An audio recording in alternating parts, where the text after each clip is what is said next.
Quelle température pour une Guadeloupe d'aujourd'hui?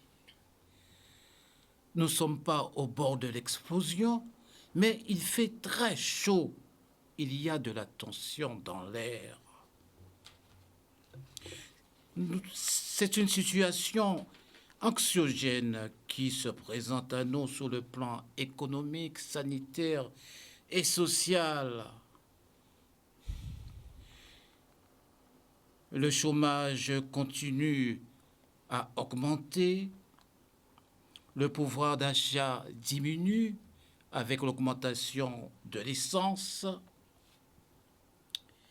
et les 100 € du gouvernement semblent dérisoires pour l'ensemble des citoyens. Et les antivax et les antipasses seront mobilisés la semaine prochaine, de lundi. On parle de forte mobilisation.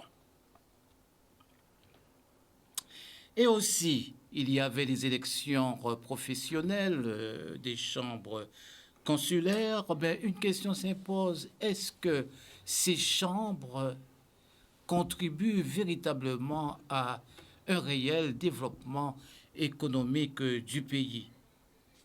Mesdames, Messieurs, bonjour, bon dimanche, bon chocolat chaud.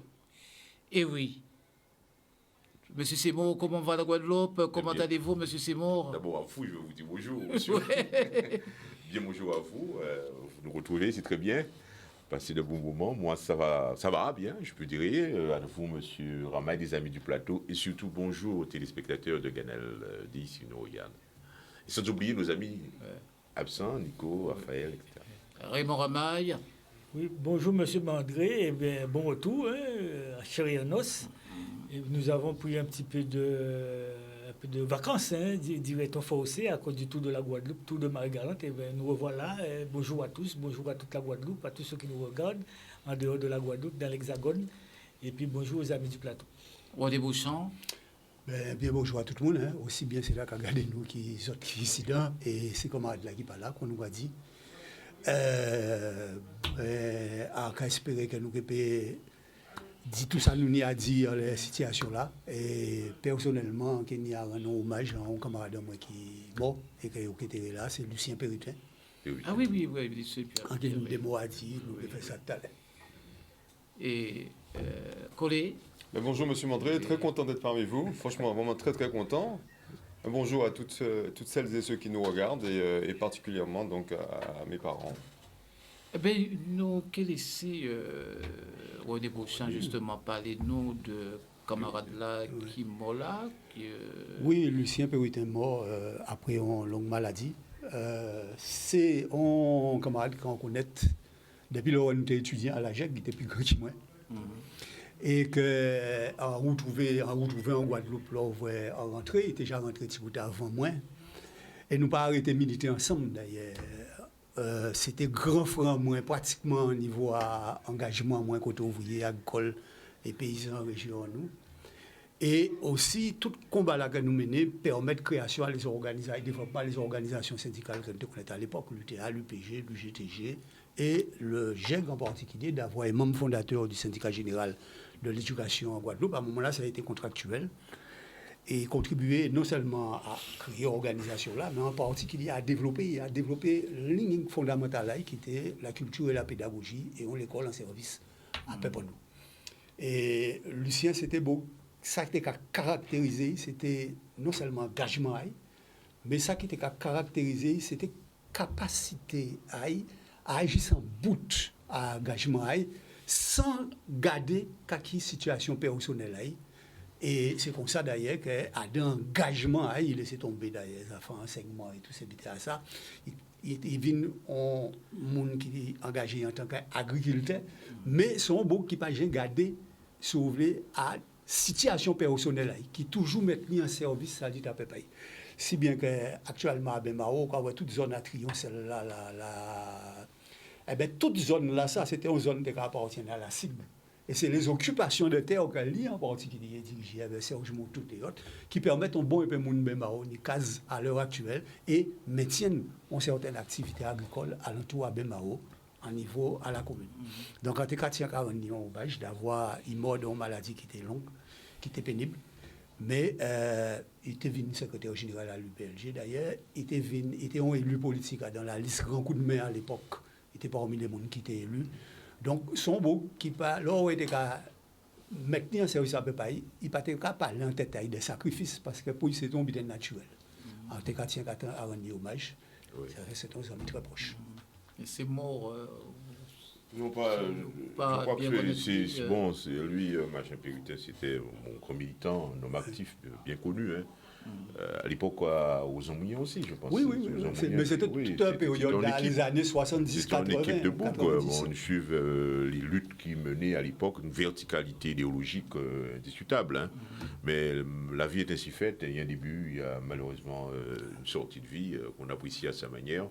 Mais je crois que ce qu'il y a à retenir de l'homme en question, c'était un combattant, c'était un militant qui avait ses idées, que certaines personnes peut-être ne partageaient pas comme ça, mais il avait ses idées, il avait sa verticalité idéologique. Mais il paie à son âme, et puis on doit dire ça. Ramaï? Oui, c'est un homme que je ne connaissais pas personnellement, que je connais par le nom, mais je suppose qu'il a fait, de sa vie et de son idéologie le mieux selon lui. Mais je constate quand même que ce n'est pas un avis qui a été largement partagé dans l'opinion et jusqu'à aujourd'hui. Donc, en tout cas, respect à son âme et condoléances à sa famille. Collé.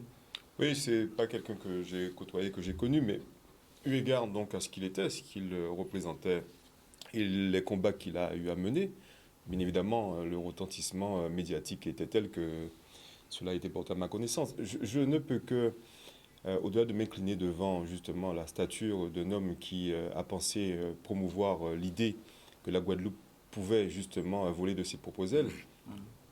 Il n'est parfait, mais on peut partager certaines de ses opinions, et à cet égard, je partage certaines de ses opinions. Et d'ailleurs, quand on entend un peu dans le monde comment la liberté du peuple ou d'un peuple donc, appelle à chaque fois justement le soulèvement d'hommes tels que celui-ci, donc je ne peux que penser qu'il est intéressant, et d'ailleurs, dans la situation que connaît la Guadeloupe actuellement, notamment eu égard à cette crise sanitaire, où justement les coups de boutoir attentatoires aux libertés individuelles portés par le gouvernement appellent justement à une prise de conscience, un réveil, un sursaut, une position debout là-dessus. Je ne peux que appeler de mes voeux que des hommes comme celui-là puissent encore perdurer, exister en Guadeloupe.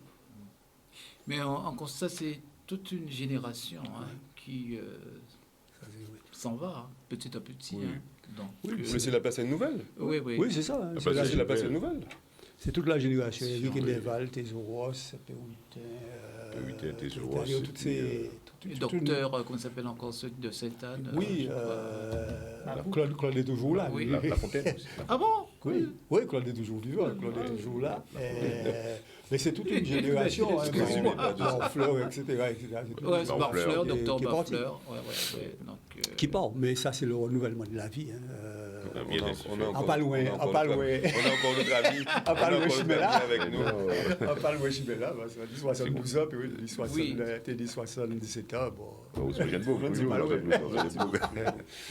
Alors, la Guadeloupe est sur haute tension, on dit, mais paradoxalement, la Guadeloupe était en fait, on dit la Guadeloupe en fête, avec le tour de la Guadeloupe, ou à la fête, c'est-à-dire que, bon, on se demande, est-ce qu'il fallait faire ce tour de la Guadeloupe?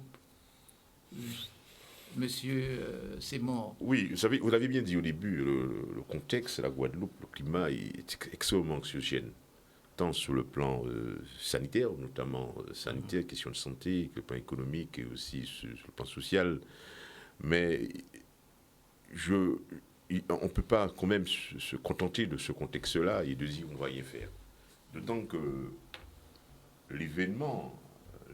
C'est une institution, le Tour de la Guadeloupe, le sport d'une manière générale en Guadeloupe, parce que cela focalise les attentions et participe quelque part à la manifestation, en tout cas, de cette overdose d'euphorisation instantanée, en tout cas, puisque chaque fois qu'il y a le tour, on sent comment les gens s'agglutinent autour du phénomène. C'est une institution, se cristallise, la chose cristallise les gens. On a besoin de cette overdose pour, surtout dans un contexte de confinement, d'après-confinement. Donc, après 2 années, je crois 2 ou 3 années, 2 années de non-tour, il fallait faire le tour.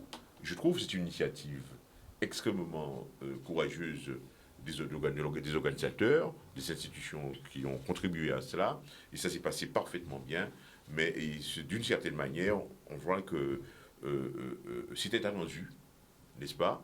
Il n'y a pas eu de victoire guadeloupéenne, quelque part, mais je crois qu'on doit se contenter du fait qu'effectivement, cette manifestation, elle s'est produite cette année dans les conditions que nous connaissons, et cela a quelque part participé à apporter, je dirais, véritablement un peu d'euphorisation dans le cœur des Guadeloupéens. C'était nécessaire. Alors on dit que c'était un tour pour les autres, pour les invités, mais pas pour les Guadeloupéens, Monsieur Ramaille. Bon, je dirais tout simplement, il y a des éditions du Tour de France où il n'y a pas de victoire de Français et où il n'y a pas dans les étapes et où il n'y a pas de victoire finale de Français. Non, mais on dit, Bernard Hinault a régné sur le Tour de France pendant un certain nombre d'années, mais depuis, on n'a pas eu de grands cyclistes, en tout cas pouvant faire la grande boucle et gagner. Donc, le premier Guadeloupéen au classement général se trouve... Moi, je ne parlerai pas comme ça. Je ne parlerai pas comme ça. Les Guadeloupéens ont fait ce qu'ils pouvaient faire. Il y a eu l'effet Covid aussi, l'effet confinement, où il y a probablement, enfin certainement, le fait que les entraînements ne se sont pas faits comme il fallait. Mais on ne peut pas dire que c'est seulement lié au problème de non-entraînement, parce que les Sud-Américains qui ont brillé à leur manière, ils étaient pratiquement dans les mêmes conditions que nos cyclistes guadeloupéens. Et ils ont quand même animé le Tour de la Guadeloupe. Alors, il y a eu un cran dans le niveau qui était au-dessus de nos cyclistes, et ça ne date pas de cette année, à part Karen qui a pendant quelques années, qui brille depuis quelques années, mais qu'est-ce qu'on a derrière? Et il y a aussi le fait que tous les coureurs de valeur du type Locatin, par exemple, et d'autres n'ont pas pris le départ, ce qui a faussé un petit peu peut-être le niveau, mais globalement... Locatin n'était pas... Non. Ah, d'accord. Pour des raisons personnelles, il n'a pas participé, et d'autres. Donc, nous avons fait ce que nous avons pu, et c'était une très bonne chose d'organiser le Tour de la Guadeloupe, parce que j'ai entendu beaucoup de critiques. Naturellement, s'il y a 400 000 Guadeloupéens, ce sera 400 000 avis différents. Et il faut bien qu'il y ait quelqu'un qui décide, comme sur un stade de foot, il y a un arbitre qui décide, même si le public a un autre avis, ou chacun dans le public a un autre avis. Il faut qu'il y ait quelqu'un qui décide. Donc pour vous, c'est un bon bilan. Les clubs Guadeloupe, il y en a eu, je crois, si mes souvenirs sont bons, il y a eu quand même s'il n'y a pas eu de victoire guadeloupéenne, mais on a eu quand même 3 clubs Guadeloupe parmi les 10 premiers, me semble-t-il. Et donc, de ce fait, on ne peut pas dire que le cyclisme guadeloupéen a coulé, mais c'est vrai que nous sommes un cran plus bas. Il faut que nos cyclistes, nos sportifs puissent se mettre au travail, comme l'a fait Karen, mais c'est le travail qui paie. Hein.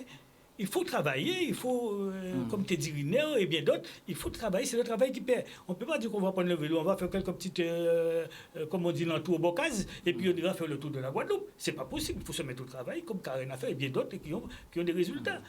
Alors, arrêtons de dire que c'est parce qu'il y avait le Covid, c'est parce que c'est... Non.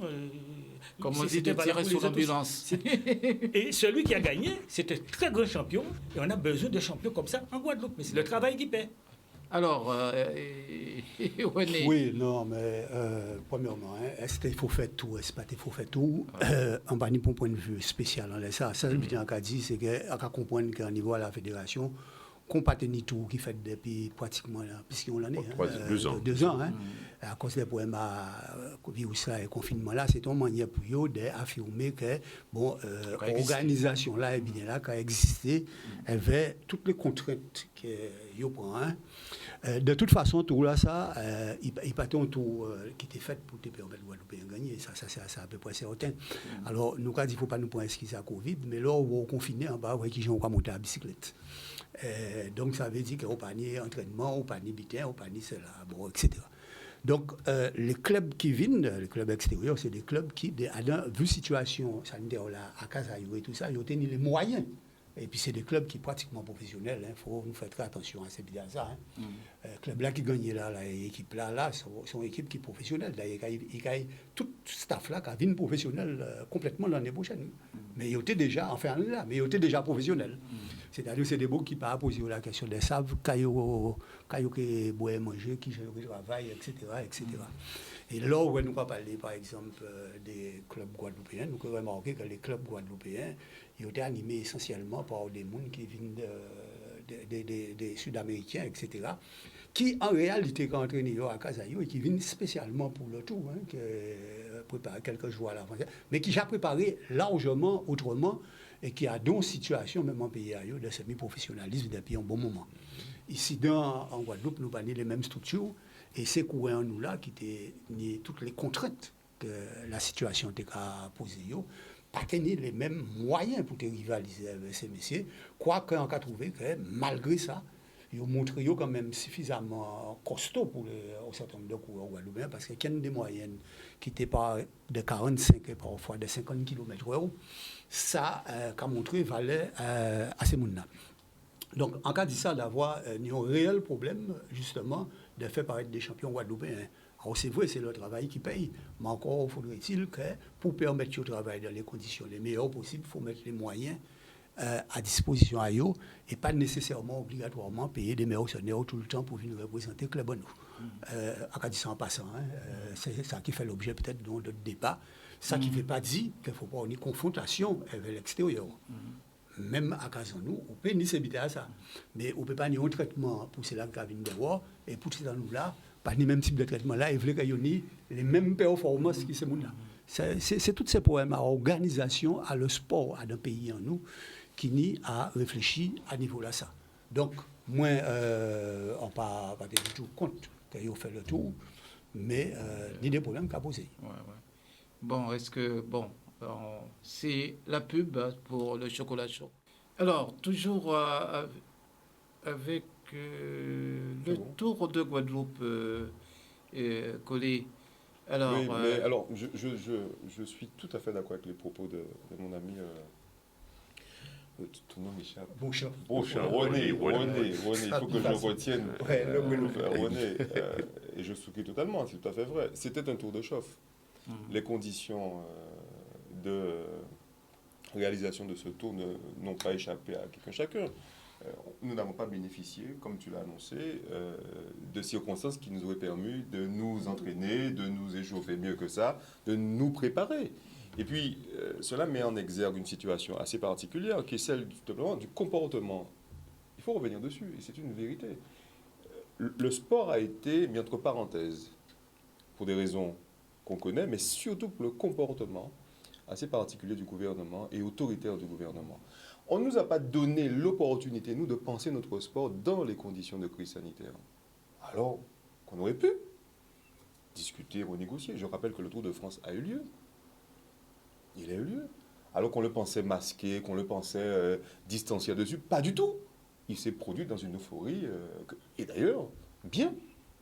Donc, cela remet justement sur le tapis le débat de la manière dont nous, Guadeloupéens, autorités sportives, pouvons organiser des manifestations et ne pas différer, reléguer justement cette capacité à faire. Et le résultat, il est celui-là. Il est totalement celui-là, et je suis tout à fait d'accord avec toi, René. Donc, on n'a pas eu du tout, on n'a pas été en mesure du tout de produire justement d'efforts sportifs pour avoir des résultats que j'aurais souhaité là-dessus. Et d'ailleurs, et quand bien même, et on revient sur le deuxième volet de ton propos, quand bien même qu'il y ait eu ces conditions-là, revient la question justement de la professionnalisation de cette activité-là, ça. Et ça, malheureusement, je n'y peux rien, M. Mondry. Il faut signaler que les Martiniquais et les Guyanais ont connu le même problème. Hein. On est d'accord. C'est pour ça que les Guyanais ont préféré ne pas envoyer de représentation. Et les Martiniquais le disaient, ils ont envoyé une représentation, mais sachant très bien que c'était juste pour s'entraîner. On est d'accord. Ouais, c'était juste pour s'entraîner. Oui. Bon, Un tour de chauffe. alors, maintenant, la Guadeloupe sous haute tension, messieurs. Alors, nous ne sommes pas au bord de l'explosion, hein, mais on a vu hier, il y avait une marche, je pense que c'était disons, au niveau de l'aéroport, Oui, là, il y avait un embouteillage Mobilisation monstre. très forte. On sent que ça va chauffer. Mais je crois qu'il faut... Et oui, Il faut rester réaliste. Hein. Je pense que c'est sûr qu'il y a des choses qui ne vont pas. Il y a un climat, on l'a dit, qui est extrêmement anxiogène, de peur. Mais il faut rester à la réalité. Il y a une mobilisation très forte actuellement contre, on dirait, des anti-pass, anti-vax. Il y a un climat de mécontentement.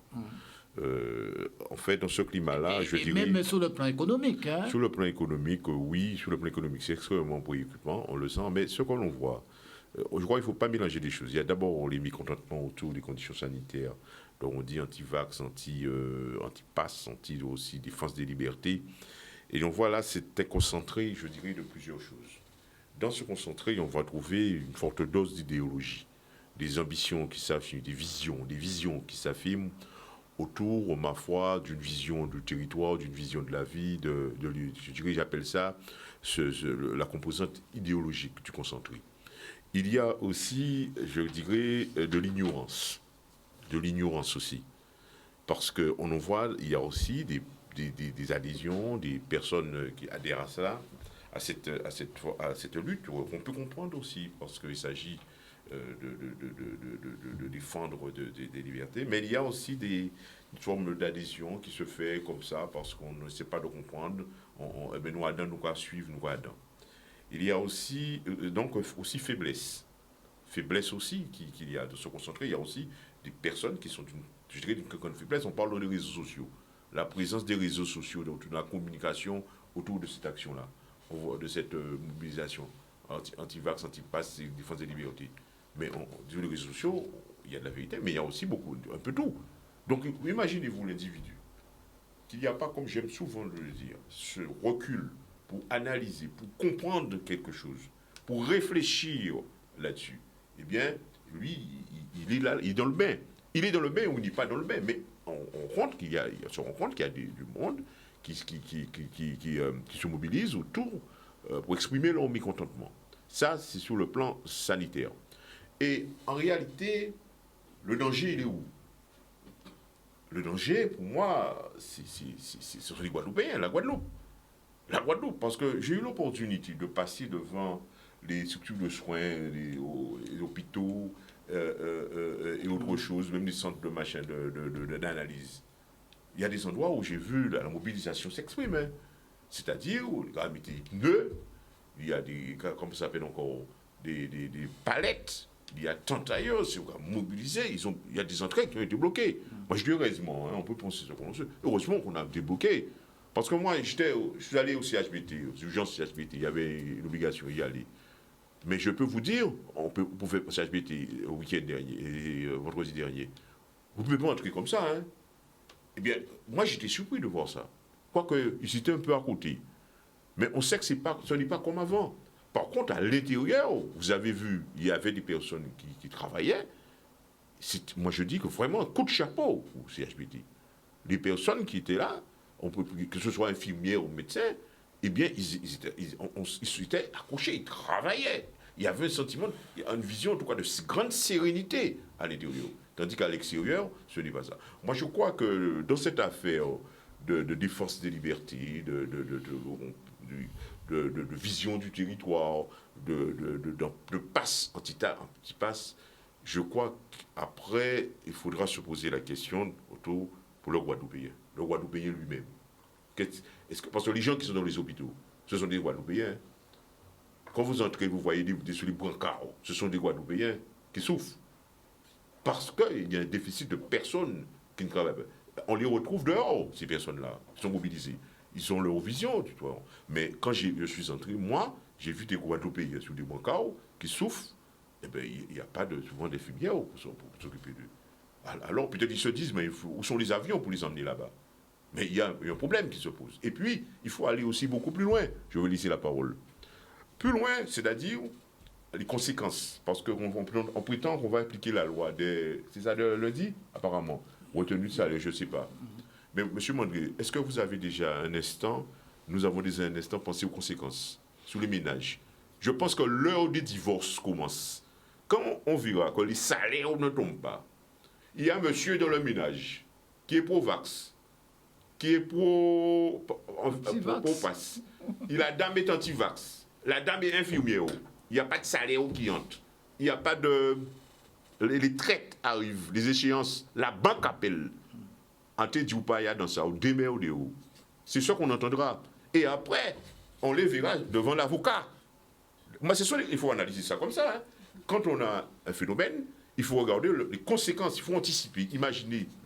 Donc je pense qu'en Guadeloupe, très sincèrement, et pas seulement en Guadeloupe, partout où ce phénomène se manifeste, il y aura une déchirure familiale.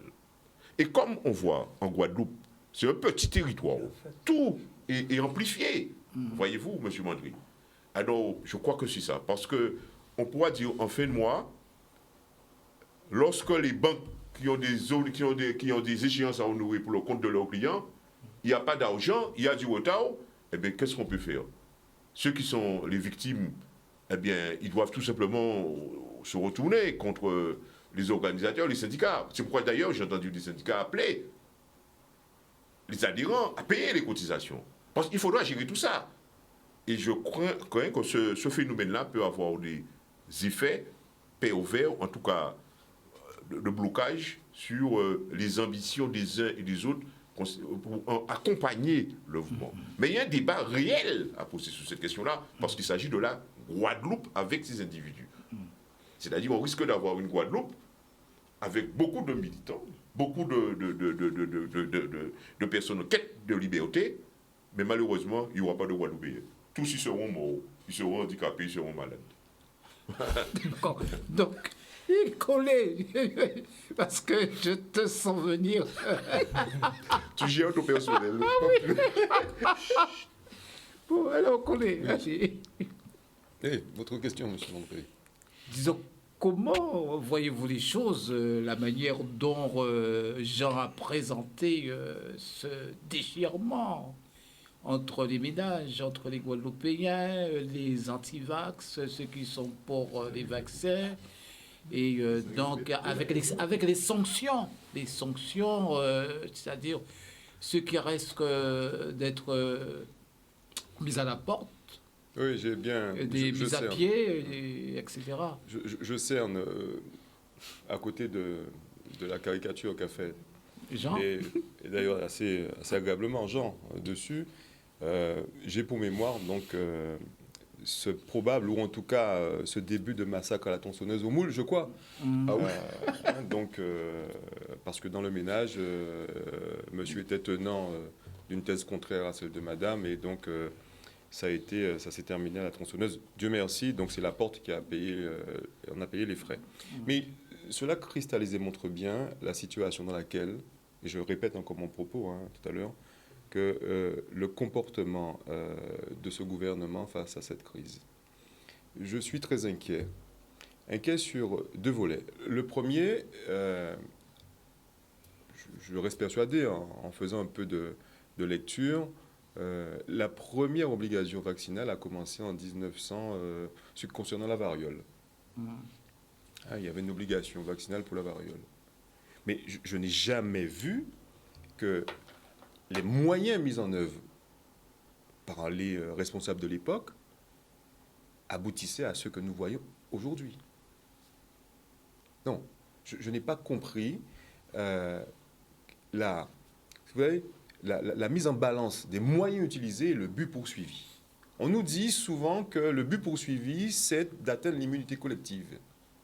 Alors que pas mal de spécialistes précisent que cette immunité, visiblement, on n'y arrivera pas.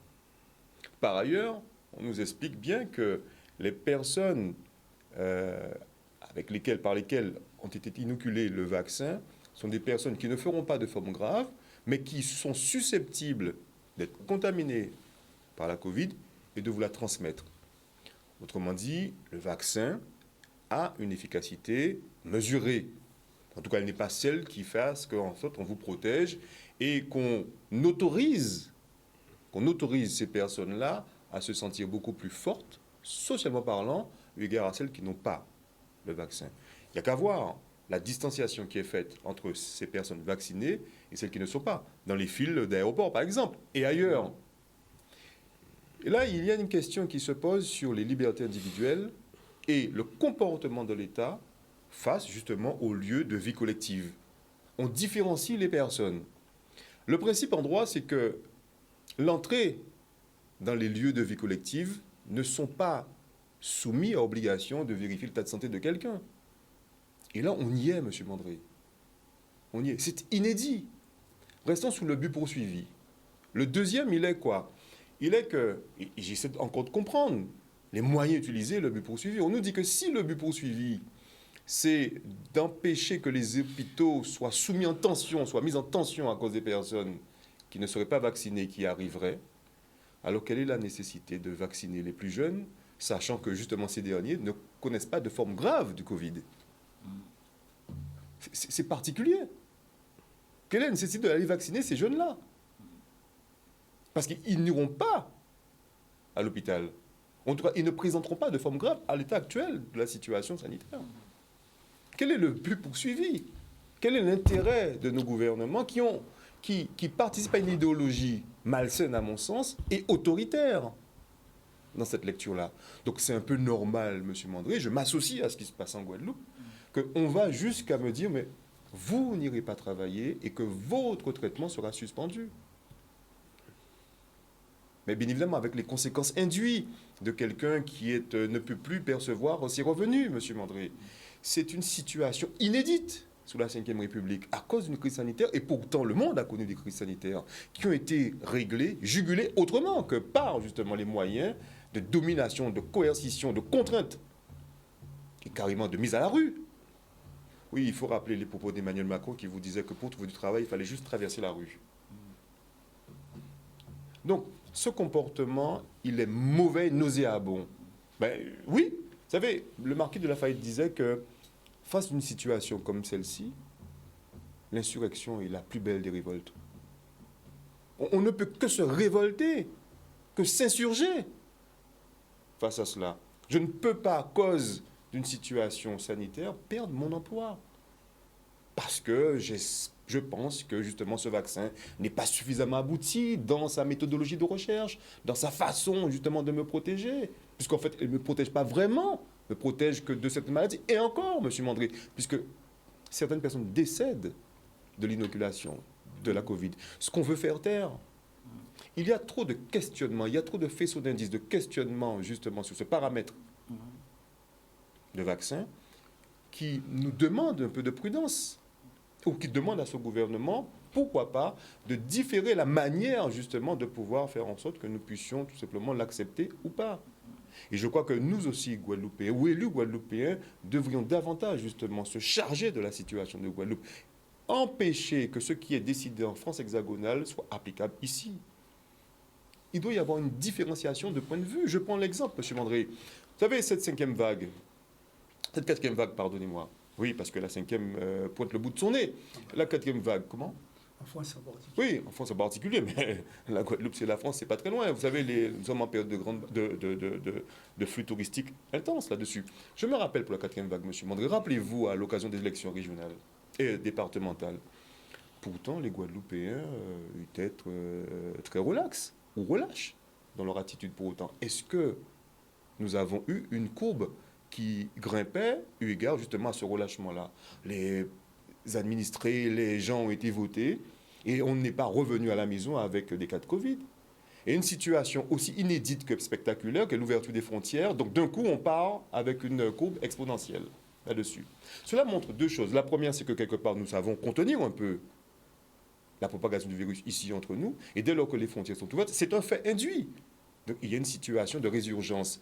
Mais cela, M. Mandré, c'est pris en compte par qui? C'est jugulé par qui? Par les autorités préfectorales.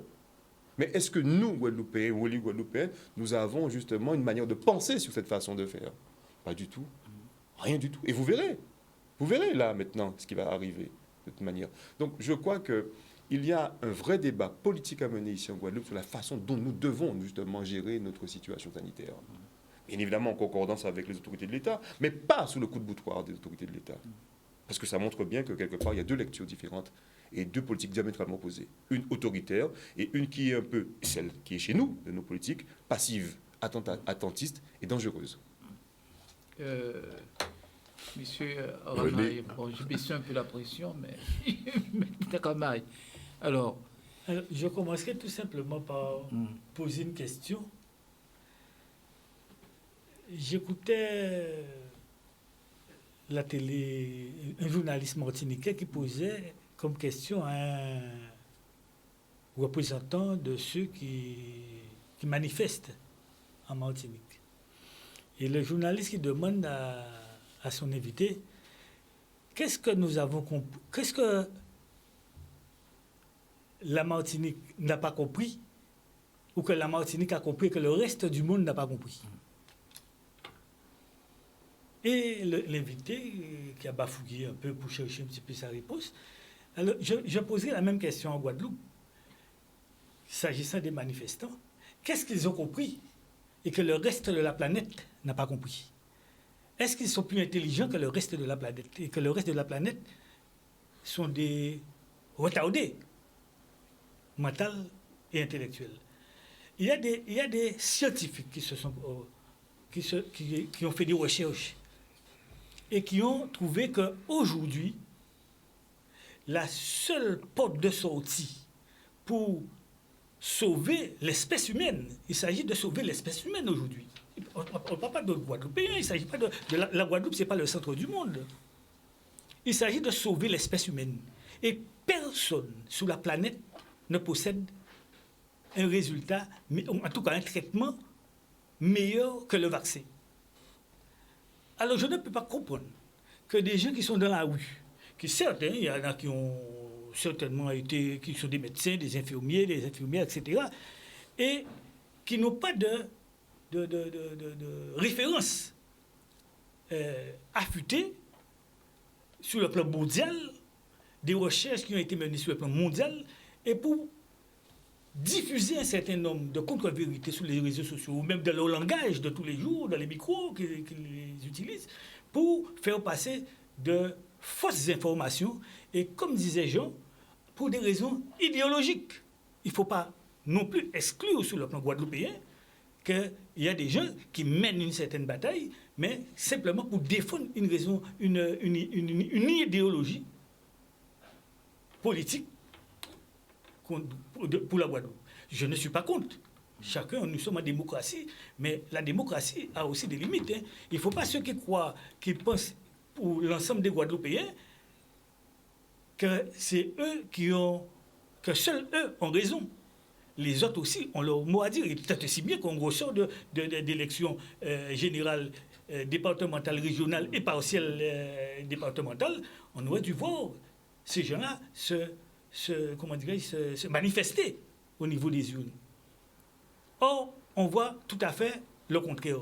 Et j'en veux même, je vais faire une petite parenthèse sur la Nouvelle-Calédonie, où les indépendantistes de Nouvelle-Calédonie ont demandé à être indépendants à faire des référendums. Le référendum, c'est en décembre, et ils disent non, je n'en veux pas maintenant. Ça traîne depuis l'époque de Michel Rocard. Et aujourd'hui, où il faut faire le référendum en décembre, le 12 me semble-t-il, ils disent ah non, nous ne voulons pas de référendum maintenant. Alors, on ne peut pas tourner autour du pot et croire qu'on va faire mieux qu'aujourd'hui, pour le cas de la Guadeloupe, du traitement du Covid. Je ne vois personne aujourd'hui faire mieux que ce qui se fait aujourd'hui à Guadeloupe, dans des conditions particulièrement difficiles, où on a une situation sociale particulièrement tendue, parce que les gens ne veulent pas se faire vacciner et ils utilisent ce mobile pour entraîner la population et mettre la population dans la rue. Et ceux-là même qui sont dans la rue, pour la plupart d'entre eux, ils sont déjà vaccinés. pour la plupart d'entre eux, il y en a qui perçoivent leur salaire et qui percevront leur salaire, quel que soit le nombre de jours qu'ils vont passer dans la rue, qui vivent sous le dos du système pour percevoir leur salaire par les lois en vigueur concernant les représentants des salariés. Mais les salariés qui sont derrière eux, ils n'ont pas de salaire, eux. Je ne sais pas comment ils vont faire. Maintenant, s'agissant de la vaccination, on parle de vaccination obligatoire. Pourquoi ça ne marche pas? On parle de vaccination, mais je vous ai dit, il y a une raison idéologique là-dedans. Vous pensez que tout... Il y a une bonne dose de raison idéologique là-dedans. Mais pas tout maintenant, le vaccin, hein? La personne on n'a pas jamais parlé de vaccin obligatoire pour la population. On a parlé de vaccin obligatoire pour les pompiers, pour certains corps. Le monde médical, tout corps confondu, c'est là. Et qu'est-ce qu'il y a de plus normal? Qu'est-ce qu'il y a de plus normal que quelqu'un travaillant à l'hôpital pour ne pas choper la maladie? Parce que c'est un monde où il y a beaucoup de virus à l'hôpital. Pour ne pas choper la maladie et l'emmener pour son mari ou sa femme, ses enfants ou ses parents, on vous demande d'être vacciné. Ajouter un vaccin de plus à la panoplie de vaccins que vous devez prendre pour être infirmier, pour être travailleur dans le monde médical. Ajouter un vaccin de plus. Et la plupart d'autres, ces gens-là sont déjà vaccinés, mais qui manifestent quand même. Je ne comprends pas. Il y a quelque chose qui ne va pas. Dans la tête de nos Guadeloupéens, il y a quelque chose qui ne va pas. Il faut qu'on redescende sur terre, mettre les pieds bien sur terre et voir comment soigner les Guadeloupéens. S'ils ne veulent pas travailler à ce moment, ils ne veulent pas prendre le vaccin, ils changent de métier. Qu'est-ce qu'il y a de plus normal? Je ne veux pas me faire vacciner. J'ai un emploi à pouvoir, un emploi de chauffeur à pouvoir. Si vous ne voulez pas passer le permis, vous n'aurez pas l'emploi. C'est normal. Vous n'avez pas le permis, je ne peux pas vous embaucher en tant que chauffeur. Vous n'êtes pas vacciné, vous ne répondez pas aux critères pour être...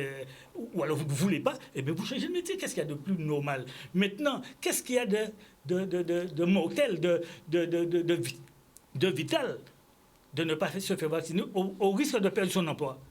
Monsieur Mandré. Je ne comprends pas. Non, mais je termine. Permettez-moi, je termine. Au point de ne pas prendre son emploi. Qu'est-ce qui va se passer? On aura l'effet contraire de ce qui se passe aujourd'hui dans le pays. L'effet contraire, ce sera quoi? Eh bien, vous ne voulez pas vous faire vacciner. C'est la loi. Eh bien, à ce moment-là, vous ne serez pas vacciné. Il n'y aura pas de personnes en Guadeloupe pour soigner les Guadeloupéens. On va faire venir des gens, des compatriotes de l'Hexagone pour venir soigner les Guadeloupéens. Et on aura l'effet contraire. Et après, on va dire, tout est gratuit. Tout est gratuit pour se faire soigner contre le Covid. Vous avez tout à votre portée gratuitement. Donné par l'État français. Juste une réaction. Donné par l'État français.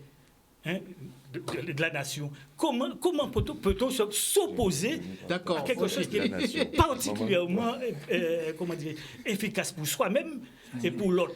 Et vous allez mettre en danger l'économie du pays. Comme il y a notre ami, je vais te laisser parler et je vais enchaîner sur la partie économique tout à l'heure.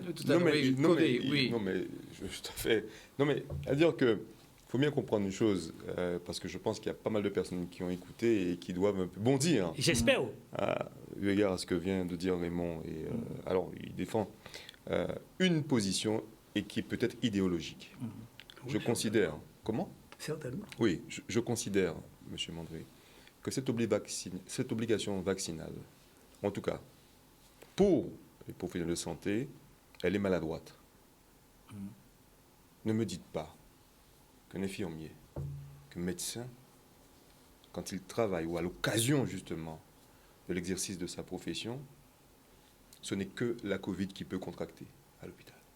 Il peut contracter toutes sortes d'autres pathologies nosocomiales, iatrogènes, quelles qu'elles soient, sida ou autres. Et pourtant, M. Mandré, on ne fait pas un flanc avec ça.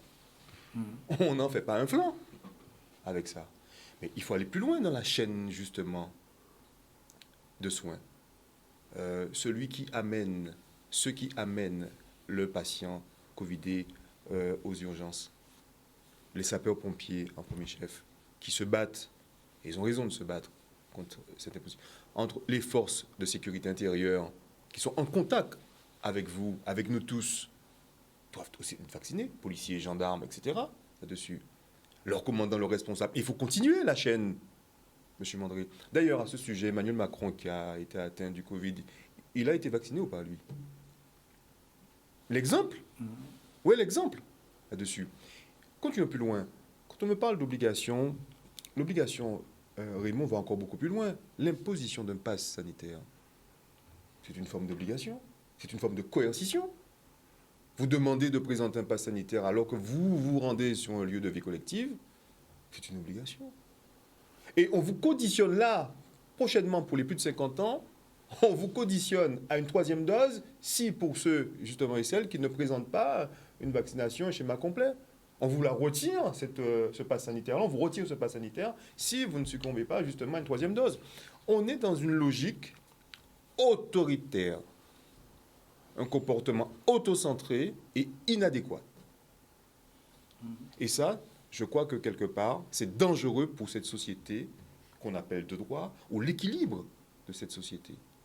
C'est ce qui est dangereux, M. Mandré. D'autant qu'à la limite, enfin, aussi ou plus, on vous invite à considérer que votre faute est constituée parce que vous ne correspondez pas à ce qu'on pense être sain et bon pour vous, eu égard à votre santé. Mais ma santé, me concerne moi. Elle ne concerne que moi. Le droit du travail n'a jamais conditionné, M. Mandré, si ce n'est qu'une bonne santé. Une bonne santé, puisque vous êtes soumis à un contrôle de la médecine du travail là-dessus, une bonne santé, sans chercher véritablement des pathologies particulières qui vous empêcheraient d'exercer tel ou tel.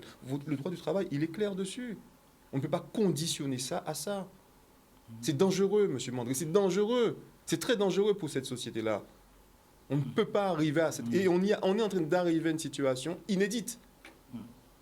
Et ça, c'est très grave.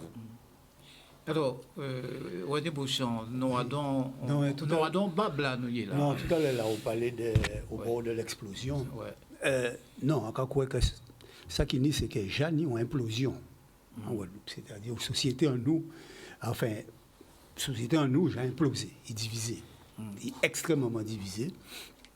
Et ça, c'est des gens qui sont particulièrement graves pour moi, d'avoir au lieu et les mesures qu'on prend, effectivement, qu'on joue là dans ça, hein, au lieu justement faire en sorte de calmer l'implosion là, ça, et permettre de trouver, Pour de sortie. il y a jeté à dedans tout un certain nombre de l'huile qui a fait que l'implosion là, ça, a risqué de déboucher en explosion. Et Jacques a débouché déjà en l'ombitin, c'est que moun pas qu'à encore raisonner de façon raisonnable, ça irraisonné parfois. Et dans les argumentations et dans les bits. Il n'y aura pas les mêmes de santé mentale à présent. Oui, non, mais ça a complètement irraisonné. Alors, ça a fait dans une situation où j'ai des problèmes à confinement et tous ces phénomènes-là, ça qui en fait bouleversé vie à moun en société là et créer un certain nombre de traumatismes à Casamoun qui ne pouvait pas à niveau là ça. Donc, pour moi, il y a un certain nombre. Alors, il y a dit moi la loi c'est la loi, etc. Comment si c'est pour additionner toute sa loi qui pond en France et qui n'a jamais appliqué en Guadeloupe parce qu'il n'a pas jamais fait pour décret d'application en Guadeloupe, à quel drop, hein? Donc, à niveau là ça, la loi effectivement, est faite, mais la loi doit être, ni aussi l'esprit de la loi, il doit être adapté aux réalités qu'il y a devant lui, pour y payer, ni en application. Et ces réalités-là, ça, doit être conditionné le type d'application qu'il faut. C'est la mesure, hein? C'est le bon sens, c'est la mesure qu'a dit ça. Nous, dans une situation actuelle où on ne peut pas prendre un certain nombre de mesures supplémentaires. Le pass vaccinaire, le pass sanitaire pour moi, c'est pratiquement une obligation vaccinale qu'on a imposé à un certain nombre de couches ou de catégories sociales. On a déjà dit ça, par rapport à d'autres couches et catégories sociales. On a créé une division encore plus profonde en société là, là on va faire à ça. Donc, à partir de mesures-là, ça qui était imposé, et surtout à d'autres types de sociétés-là que nous n'y là, et avec les problèmes que nous n'y, ou qu'à vrai, qu'effectivement, nous avons doute en les vaccins-là, qui ont beau un peu mon nid, et qui est alimenté par tout ton vécu. Hein. Il dit qu'il ne faut pas faire le mélange des gens, mais en tête à moun, il y a des connes qui ont été là pour venir, etc., etc. Ou pas reconnaître. Ni tous ces bidons, ça. Donc, nous, on sort de doute, d'autant plus que ça alimenté par aussi des fake news, c'est clair. Mais parfois, qui les fake news, qui les mesures autoritaires qu'on prend et contraignantes qu'on prend les moun là, sans véritablement ni un consensus qui établit un débat qui fait, eh bien, ça peut qui grille les contradictions au point que moun ka crier moun collabo, etc. A refusé d'indiquer que son combat idéologique. Tel que vous attendez, c'est pour cause à là. Puisque aussi bien là qu'il a, il a tout qu'à utiliser pour essayer de faire au centre de combat. Alors que son combat, d'abord, sanitaire, qui n'y a donné un certain nombre d'habitants à analyser, à voir, à mettre d'accord. Et c'est l'idéologie qui peut compter dans ça. C'est trouver moyen de créer une situation suffisamment consensuelle et unitaire pour permettre que nous éviter le nombre de morts que nous n'y. Et ça, c'est tout un certain nombre de mesures qu'il faut prendre dans la société-là, mais aussi vis-à-vis de protection à la société-là. Tout à l'heure, on parlait des problèmes à protection vis-à-vis. Mais, excusez-moi, hein, nous, les pays alentours, nous, qui te montrent nous un certain nombre d'exemples. La Dominique, là, on va prendre des mesures de protection strictes. Il ne pas te prendre seulement pour touristes, il prend pour propres ressortissants à l'extérieur. Il dit, pour ne pas rentrer. Hein. Tant que les derniers, quelqu'un qui nous pas juguler complètement, pour ne pas rentrer. Et ensuite, les gens qui entrent, mais avec des billets très stricts. Mais d'autres pays faillent. Or, ça qui a passé à Gazan-nous, c'est qu'effectivement, lorsqu'on regarde les politiques de déplacement, on peut rendre compte qu'il n'y a pas ça qui est appliqué. Il n'y a pas ça du tout qui est appliqué. Moi, dernièrement, en voyage, en font aller-retour, à cause de la situation à ma demande. Bon. Eh bien, en prenant avion là, dans l'avion là, tenez aussi bien des Guadeloupéens qui des touristes. Hein. À l'avion là, ça était très strict. On ni masque, on ni ceci, on ni cela. Mais là, quand nous arrivons à l'aéroport, on constatait que tout ça commençait à disparaître rapidement. Pas pire de côté à touristes qui ne côté des Guadeloupéens qui viennent. Pourquoi? Parce que ça disparaît rapidement. Or, nous avons un problème côté ça. Nous avons le témoignage à monde qui a dit où c'est qui a passé à l'heure actuelle avec des touristes qui, en fin de compte, ont profité de la plage. Pourquoi? Parce qu'ils n'ont pas préparé non plus. Et deuxièmement, parce que il ne s'agit de ouvrir comme ça sans, même si ça te posé d'autres types de problèmes, de ouvrir sans faire attention. Ça fait ton première fois, ou tu peux tirer la leçon de ça, pour que ça ne pas fait ton deuxième fois, ou on constater que ça n'a pas fait ton deuxième fois, ça va continuer encore.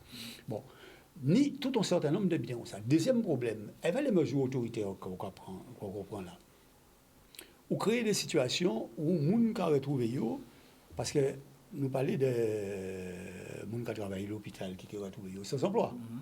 Qui chaque pour ces hôtels déjà, ils ont dit qu'ils suspendent. Mais qui était qu'à attendre faire moi là, parce que faire moi là qui arrive, ils ont payé l'argent.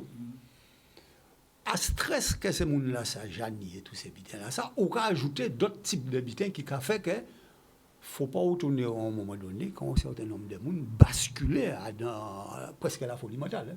Et que ça tourne mal. Et la violence. Et la violence, c'est que ça tourne extrêmement mal. C'est pour ça qu'il faut arriver à apaiser un certain nombre de biens pour ne pas arriver à ce stade-là. Ça. On a des médecins qui, le cabinet a fermé à l'heure actuelle, parce que, alors, on nous mettons bien d'accord, les médecins ne sont pas des ignorants, ne sont pas des gens stupides. C'est des gens qui font même médecine que les autres et qui n'est pas. Donc, et on a un certain nombre d'infirmières, etc. Et on parle aussi qu'il y a les infirmières libérales qui retrouvent sans payer vraiment malade. Attention, au cas où créons une situation sanitaire encore plus grave. Puisque même les soins de proximité, il y a des gens qui retrouvent sans soins de proximité. C'est pour ça qu'on a dit qu'il faut nous faire très attention à ça qui a fait. Là, à l'heure actuelle. Et le problème à l'heure actuelle, il n'y a pas d'aigrir les contradictions. Sous prétexte que c'est la loi qu'il faut appliquer, c'est la loi point final, à pas des grilles de contradiction, mais c'est bien au contraire de trouver moyen, engager tout en discussion, tout en dialogue et mettre en place tout un certain nombre de mesures qui permettent de créer des situations intermédiaires pour nous arriver à un consensus. Moi, c'est point de vue en moi, l'habitude à ça. Sinon, ça peut tourner mal. Si tu me permets. Alors, moi, nous sommes dans une situation, bon, on traite ce sujet-là, ça fait un certain nombre de temps déjà. Je vais à l'hôpital, ou alors quelqu'un d'entre nous va à l'hôpital, et ce qui s'est déjà produit, etc. de fois, le personnel de l'hôpital contamine les patients, ou inversement. Mais quelle garantie que nous avons dans une situation telle que celle-là? Quelle garantie qu'on a?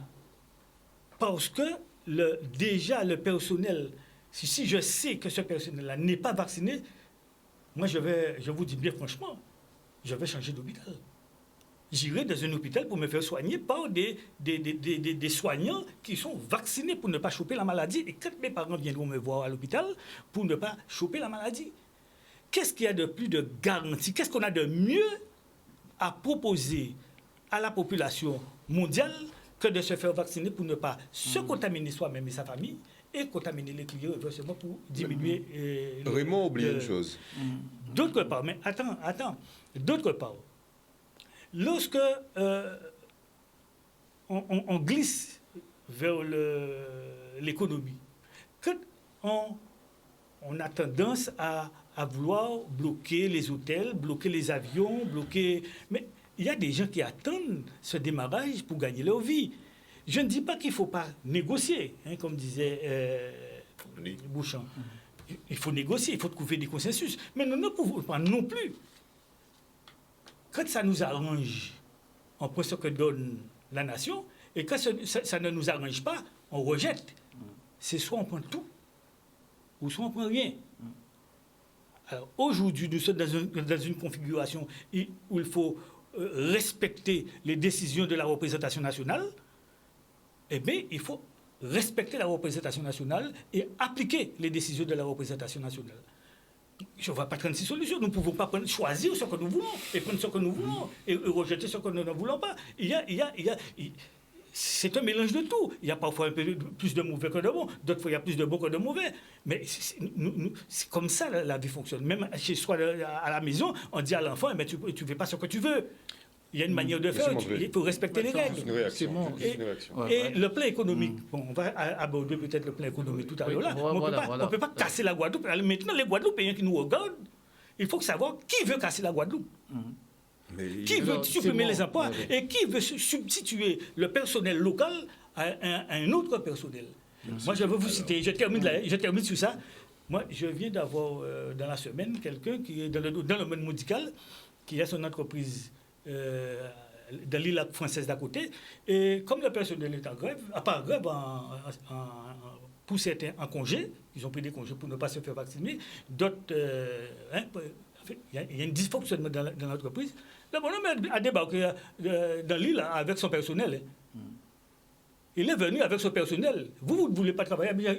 Et voilà ce qu'on va récolter en Guadeloupe. Alors choisissez, prenons notre responsabilité. Ceux qui veulent casser la Guadeloupe, casser le social de la Guadeloupe, casser l'économie de la Guadeloupe, on verra, les Guadeloupéens seront choisis. Mais il faut le dire, qui veut casser la Guadeloupe? Les Guadeloupéens seront choisis. Mais non, mais dis-nous, qui veut casser la Guadeloupe? Mais non, mais c'est un peu dangereux. C'est-à-dire qu'en fait, tu es en train de nous dire que c'est nous-mêmes. Ça peut être nous, ça peut être les syndicats, ça peut être... Il faut le dire franchement. Je ne sais pas. Dis franchement qui veut casser la Guadeloupe. En tout cas, c'est pas les Guadeloupéens qui veulent casser la Guadeloupe. Nous faisons que subir, justement, nous faisons que subir un comportement idéologique et autoritaire du gouvernement. Donc regarde bien qui veut casser la Guadeloupe. Où se trouve l'autoritarisme aujourd'hui? C'est mort. Non, on se défend. Ce que je dis. Jean, pour pouvoir désamorcer un peu... Désamorcer, ce que je dis. Alors, maintenant, s'ajoute la crise économique. S'ajoute la crise économique, oui, on va venir, on y vient. Oui. La crise économique. Ce que je dois pouvoir dire aussi, vous voyez le débat qui ce plateau-là, qui nous divise. C'est normal, chacun a ses visions, son opinion. Le drame, c'est que dans la cellule de base, la famille, dans des familles, ça existe. Chez moi, on n'a pas ce problème-là. Nous avons une convergence de vue, mon épouse et moi. Mais il y a des familles, il faut le dire, où cette fracture-là existe. Bonjour les dégâts. Il n'y a pas de fracture chez nous. Non, je peux vous dire, moi, dans mon cas, chez ma maison, ma famille, mon épouse, on n'a pas ce problème-là. Mais j'en suis sûr. Il y a dans des familles, dans la cellule de base de la société, des déchirés uniquement autour d'une histoire de liberté, de vaccin, de passe, ceci, cela. Ça, il faut penser à ça. Oui, mais qui a instauré ça? Mais qui instaure ça? Mais qui reproduit la chose? Ce sont les individus qui sont dans les familles. Là, encore faudrait-il ne pas avoir instauré Dans une la cellule, situation. oui, mais quelque chose qui est dans le public. Il faut partir du départ. Dans la sphère privée. Mais il faut partir du départ. Oui, genre, oui, tu mais- dis quelque mais chose en qui est tout vrai, cas- mais il faut partir du départ. Qui a En tout- instauré ça? En tout cas, les conséquences, il faudra gérer. Qui est instauré? Eh bien, d'accord. C'est ainsi que sur les mêmes questions agricoles, fut un temps dans le passé, on a interrogé, il y a eu tout un débat, même sur les questions de l'esclavage, hein, on n'est pas d'accord. Hein. Et on dit non, c'était comme ça, c'était comme ça. On ne va pas entrer tout dans cela. Mais ce que je veux dire, que maintenant, les gars, il faut revenir à la réalité. On parlait de la dose idéologique qu'il y a dans ce combat-là. On va revenir. Et René c'était le cas de la Dominique. Quand je dis qu'il y a un concentré idéologique d'ignorance, de faiblesse, d'ignorance aussi, dans ce combat-là. Je ne m'adresse pas spécialement à René, nous sommes dans la téléspectateur. Concernant par exemple la Dominique, moi je rétorque que la gestion de la crise, c'est que la Dominique n'est pas impliquée dans la mondialisation, comme nous, comme d'autres pays. C'est-à-dire, regardons Guadeloupe un peu. Nous sommes dans une mondialisation soumise. C'est-à-dire, ce n'est pas nous qui avons dirigé les choses. Mais quand on prend une mesure ici, et quel que soit le schéma institutionnel que nous aurons, quel que soit le schéma, institutionnel ou statutaire, nous serons confrontés à ce problème-là, il n'y aura pas de consensus sur tout. Regardez maintenant les hôteliers restaurants, dans les restaurants, ben ils sont contre. Si vous leur dites vous fermez à l'entrée, vous contrôlez, ils vont vous dire non. Il y a un problème qui se pose, c'est une pandémie. On ne sait pas, on n'arrive pas à mettre le curseur au bon endroit pour qu'il y ait un consensus autour du positionnement de ce curseur en termes de législation, etc., etc. Ça pose problème. Il y a des individus et des professions qui sont satisfaits, il y a d'autres qui ne sont pas satisfaits. Et dites-vous bien, quel que soit le schéma institutionnel, l'idéologie qui domine actuellement dans ce combat-là, qu'on peut ressentir, n'est-ce pas? S'il y a le risque qu'un jour on arrive là, et donc on va nous imposer les choses. On nous impose déjà. Oui, on nous impose, oui, mais on sera dans le régime d'imposition. On nous impose. Regardez par exemple en Chine. En Chine, c'est beaucoup plus strict. En Chine, on vient, c'est autoritaire, C'est le mauvais exemple. Le mauvais exemple. Vous allez par exemple en Italie, eh bien, quand vous regardez ne serait-ce que la télé, vous voyez comment les gens s'affrontent. Vous allez en Allemagne, c'est pareil. Vous allez aux États-Unis, vous parlez. Le schéma que nous aurons demain sera un schéma paisible. Tout le monde sera d'accord à ce qui sera par rapport à ce qui aura été décidé par ceux qui seront à l'œuvre. Dans cela, ils auront un consensus. Et même nos politiques maintenant, je pense qu'ils ne disent rien. Je comprends le silence de ces politiques. Ah bon? Eh bien, je comprends. Parce que la Guadeloupe n'est pas... La manière dont les choses se posent chez nous. Mais vous imaginez, dans un contexte donné, il y a des politiques on va les déchirer. Mais quand on fait là, pas comme ça pour faire... Mais c'est quoi ça? Vieux, pour l'autre côté. Mais il faut voir ça, M. Mandry. Il ne faut pas vouloir toujours s'enfermer dans cette vision et dire que ma vision est la bonne, la vision de l'autre est la bonne. Nous prenons souvent l'exemple de Cuba. Mais Cuba a aussi un mode de fonctionnement. Cuba va vacciner ses enfants. Moi, j'entends que l'on parle de vaccination des enfants. Je ne me prononce pas sur cela en Guadeloupe. Mais on voit comment les parents d'élèves, les courants idéologiques se mettent debout. Et ceux mêmes qui disent qu'il faut que nous soyons comme Cuba. Ils disent ça. Mais maintenant, ils voient Cuba commencer à vacciner les enfants. Eh bien, ils n'en parlent pas. Non, mais c'est une erreur. Non, c'est pas le mauvais exemple. C'est un problème complexe. Il faut bien regarder une chose. Aussi. Moi, ce que je dis très sincèrement, pour en finir là, les gars, c'est un appel lancé Guadeloupéens. Le problème est complexe. Tenons-nous la main dans les mains. Ce n'est pas le moment de la division. Il faut penser à la Guadeloupe de demain. Il faut penser aux gens qui sont, même si vous dites, qui sont dans les hôpitaux, qui sont dans les cliniques. Vous me direz, bon, oui, mais c'est le gouvernement qui décide, c'est le méchant. Mais entre nous, ce sont des Guadeloupéens, vos frères et sœurs qui souffrent là, qui quand ils entrent dans une structure hospitalière, ils voient que l'entrée est bloquée. Ils voient qu'il n'y a pas de Guadeloupéens pour s'encadrer d'eux. Qui a fait ça? C'est l'autre qui a 7000 km. Mais vous oubliez votre pays. Alors, ce combat-là, je le dis très sincèrement, il est peut-être légitime. Mais attention, chers amis, Guadeloupéens, il faut vous regarder au fond des yeux pour que demain, nous n'ayons pas à gérer les conséquences des choses auxquelles nous aurons aussi participé. il faut être prudent. Et moi, j'entends souvent dire, il faut nous montrer que vous ne pas faire ça, vous voulez avec nous. Ça, c'est le côté égo. On peut penser à du Guadeloupéen. Mais il ne faut pas être comme ça quand on est en responsabilité. Donc, qu'est-ce que tu dis, toi, Jean? Moi, ce que je dis, voilà. il faut d'abord, premièrement, je dis, baisser la température. Regardez la Guadeloupe. Ça veut dire cette quoi, Guadeloupe-là que nous voulons, cette Guadeloupe que nous appelons de nos il fait voeux. 31 degrés, comment je baisse la Oui, température? en fait, sur le sol, moi je peux vous dire une chose, moi je regarde, je ne suis pas impliqué, je vois les choses, et moi je suis très inquiet pour cette Guadeloupe. Mais oui, mais je vous dis très sincèrement. Tu dis quoi? Qu'est-ce qu'il faut pour baisser la température sociale? Première chose qu'il faut pour en terminer. Regardez véritablement que nous sommes dans un contexte pandémique. C'est-à-dire, aucun pays, personne n'a le monopole. Tout le monde se bat. Et pour pouvoir trouver une solution. Mais qu'est-ce que tu et préconises? Sur des questions, il faut maintenir le dialogue, il faut dialoguer. Mais il faut se dire surtout, nous avons la chance d'avoir aussi un petit territoire. Regardez que ceux qui sont dans les structures, la structure hospitalière ou autres, ce sont nos frères, nous aiment. Pas dire, bon, pour nous gagner liberté, nous pas faire quoi, nous pas qu'à soigner. Là, nous pas d'accord. Là, nous pas d'accord. C'est ça, on te dit. Mais nous pas d'accord. Oui, Wadé Beauchamp. Ça, on te veut dire. Oui. Ni débuté. Pour parler tout à l'heure de Dominique, on ne dit pas dans le contexte mondial. On a signalé que dernièrement, en tant que Dominique à la COP 26, c'est qui intervient. Non, mais c'est pas 50 ans. Non, pas déformé. Non, mais ça c'est bon. Pas déformé, évitez. Non, pas déformé. Il y a toute la problématique mondiale. Mais je prends un petit exemple beaucoup plus simple à niveau là. Pas déformé. C'est exemple à la Nouvelle-Calédonie. Oui. Le gouvernement Kanak prend la décision de ne pas laisser pour nous rentrer à Kazaï. Nous, une seule compagnie, là, c'est Air Calédonie, pas ni d'autres. Et il prend la décision de ne pas laisser pour nous rentrer à Kazaï. Et le résultat, d'accord. Et il prend une décision là, il va essayer d'attaquer le gars, il prend nos lois, il prend une décision là. Et à partir de la décision là, ça, au bout d'un moment, il dit, nous allons rentrer, mais à certaines conditions. Mais il prend la décision là aussi pour pas. Donc, et pourtant. Mais il y a énormément de morts en Calédonie. Non, mais attends. Il y a beaucoup de morts en Calédonie. Mais proportionnellement, il va arriver à ce stade de nous. Et. Non. Proportionnellement, il n'y a pas.